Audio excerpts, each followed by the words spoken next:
bones of the upper jaw and palate. So sa maxillary arc muna ay itong premaxilla, tas itong maxilla. Tapos yung malar or jugal, yung itong first part ng zygomatic arch. Tapos yung temporal ay yung itong simula dito sa gitna ng zygomatic arch hanggang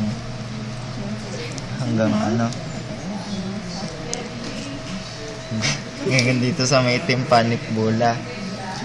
So sunod ay yung processes ng premaxilla ay una ay yung frontal processes ay ito yung naka-point dorsally.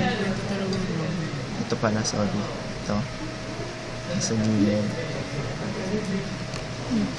Tapos yung palatine process ay itong nakaumbok dito.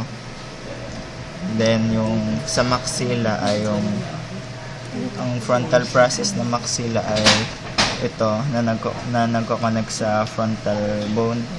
Then yung palatine process ay itong nasa may hard palate, itong dalawa.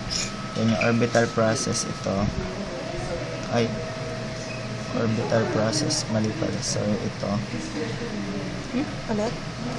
Teka, wait mo. Orbital. Itong orbital process dito. Sa orbital process ng maxilla ay ito ba yun? Orbital process.